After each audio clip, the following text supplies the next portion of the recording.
morning to all. Bodo News 24 आव नोंथांमोनखौ बरायबाय। आं नोंथांमोननि एंकर एस आरो दिनैनि फुंबिलिनि खौरांखौ आं नोंथांमोननि सिगाङाव फरायथिनो लादों। आसा खालामो नोंथांमोना खौरांखौ जोबजासे खोनासंगोन। गिबि खौराङावनो दङ।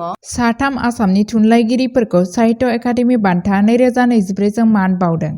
आसामनि थाखाय जोबोद गोग्गाथाव बुब्लियाव साथाम मुंदांखा थुनलाइगिरिफोरखौ मानगोनां साहित्य एकाडेमि बान्था 2024 जों मान बावनाय जादों।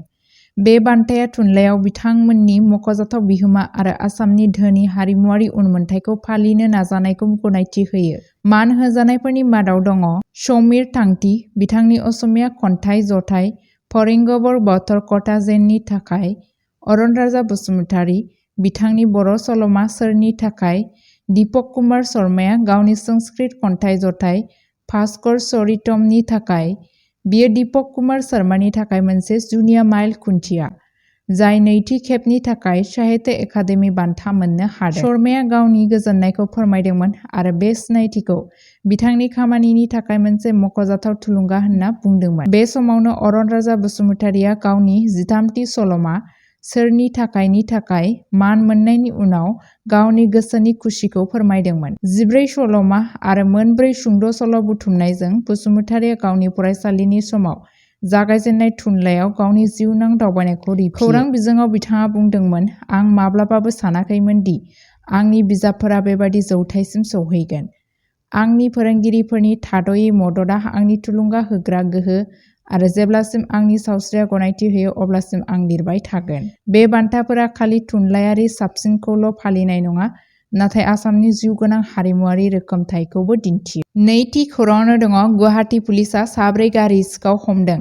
सासे बर' दं। गरसुक पुलिसआ मंगलबार मेघालयनि रिभाइ जिल्लानि 13थि माइलआव मोनसे अपारेसननि समाव गारि खावनायजों लोब्बा थानाय 4 सुबुंखौ हमनो हायो। हमजानाय सुबुंफोरनि गेजेराव मेघालयनि रिभाइनि ईशान मावनाय 20 बोसोर बैसो आरो सन्जय सिंहआ 32 बोसोर बैसोनि दं, जाय खावनाय मटर साइकेलनि रिसीभारमोन। बेनि अनगायैबो गोमसार बसुमतारी 29 बोसोर बैसोनि आरो अदालगुरिनि अंकुर राभाखौ गारिफोरखौ खावनायाव बिफाव लानायनि थाखाय हमनानै लानाय जादोंमोन। सोंनाय फिननायाव बसुमतारी आरो राभाया गुबैयै गुवाहाटीनि बशिष्टा आरो गरसुक ओनसोलफोराव गोबां बाइकफोर खावनायखौ सिमान लादोंमोन। बे हानजाया सोहोराव बावैसो साखा खबनै खावनायनि मोनसे फारि आन्दोआव दं होनना सन्देह खालामनाय जादों। आयेनारि हाबाफारिया जागायबाय आरो आरोबाव नायबिजिरनाया सोलिगासिनो दं। ब्रैथि खौराङावनो दङ।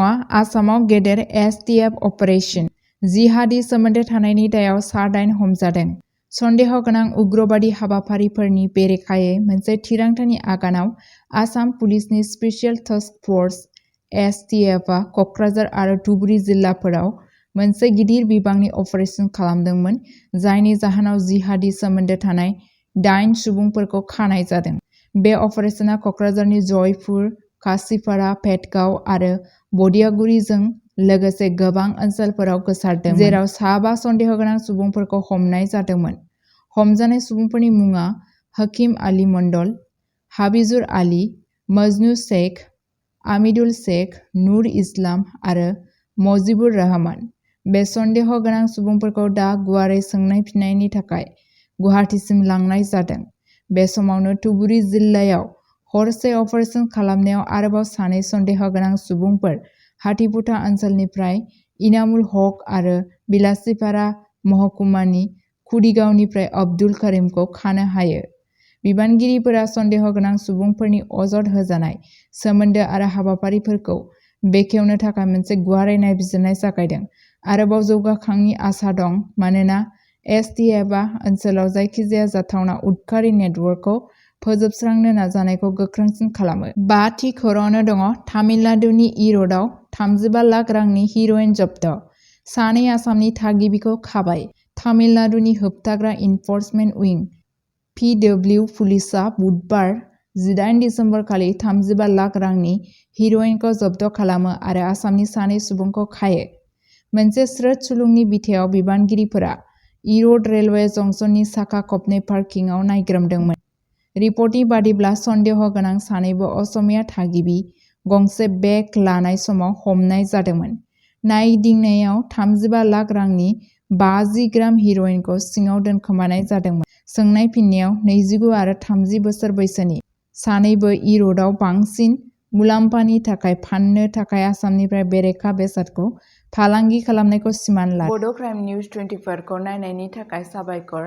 सानफ्रोमबो बड'लेण्ड आरो बिनि बायजोनि खौरां आरो आपडेटनि थाखाय बड' क्राइम निउज 24 चेनेलखौ अन्नानै नोंथांमोना साबस्क्राइब खालामनानै ला आरो लोगोफोरनोबो शेयार खालामनानै हो। गोजोन्थों।